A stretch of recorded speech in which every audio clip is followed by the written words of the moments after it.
guys, today I'm gonna be teaching you some really good forces that you need to know. Alright, so as usual, there's gonna be a beginner version and an advanced version.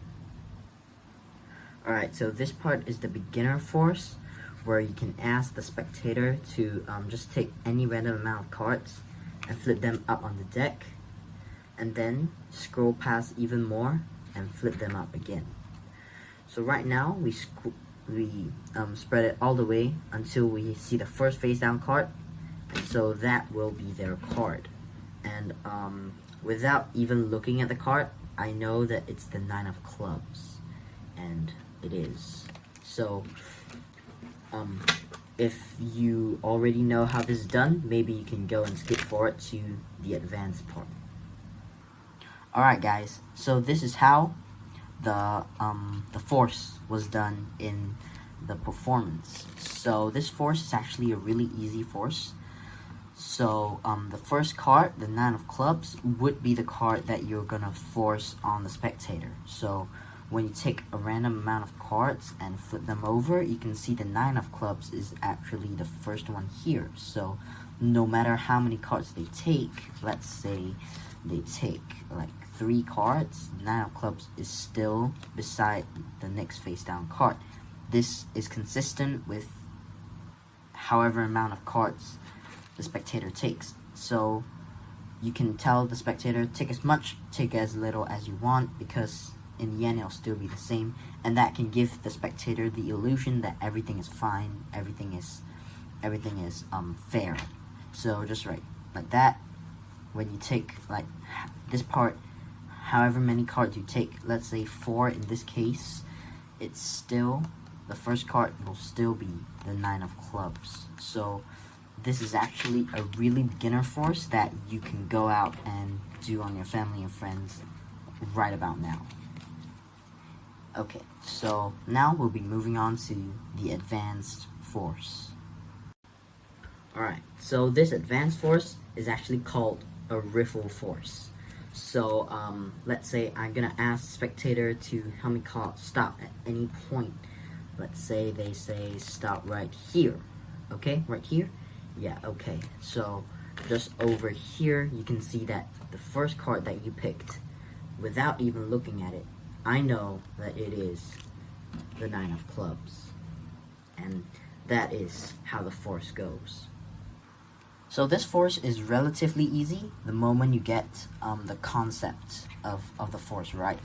So this force actually has 2 phases, I would say. So one phase would be cutting the deck and riffling down. The second phase would be bringing the deck back up. So let's get started. So you can see that the card we want to force is again at the top.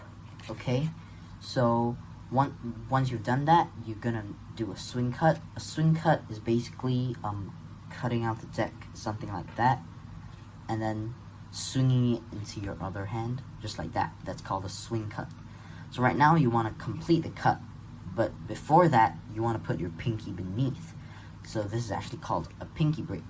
At this point, you should have your pinky on top of the card that you want to force your spectator to choose. So you put your pinky on top, and then you put the other deck, complete the cut. So right now, from the front, you can't, okay, let's say you see this line, but you can't really see it. It's quite invisible. So right now, what you're going to do, you're going to have to learn to riffle down the side of the deck with your thumb, just like that. Okay, you might want to practice this because at the start it's going to be a bit awkward. Maybe you need your hand to come in and for support and stuff. But once you get the hang of it, when the spectator says stop, you can just go and stop, like really stop, even though the cut might be a bit above, a bit below, it's fine. Just as long as you stop when the spectator says stop, this gives them the illusion that everything is fair. So what you do now, you actually want to put your wrist down, like put it back flat to the spectator's view, and then lift away your thumb while you open the deck. So like lift it away, just like that. It gives them the illusion that this is the point where they stopped, but in reality it's the point where you wanted them to stop. So the previous cut, then when you're taking it back, seriously nothing actually happened in the first place. So this is very clean and a very neat force. Alright, so now there's this amazing trick that I will teach you using these forces. Alright, so the trick goes like this. Okay, spectator, could you help me call it stop at any point in time? Say to say stop here, right here. Okay, you sure? No less, no more. Okay, they're sure. Okay, so right now I'm gonna turn my head, and I promise I'm not looking at this card right here. So now I'm gonna place this back down on the table. So now I would like the spectator to call out any picture card as long as the picture card is not their card. So let's say they call out the King of Hearts, and I'll actually tell you why I'm gonna ask for a picture card at this moment.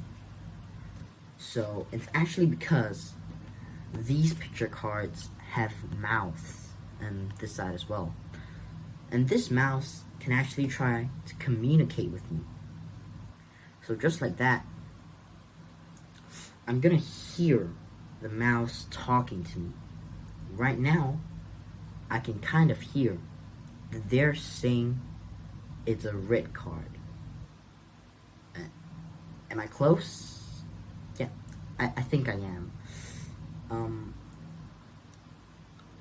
I think it's a hearts as well, because it doesn't give me anything like diamonds. I'm gonna go for the 5 of hearts.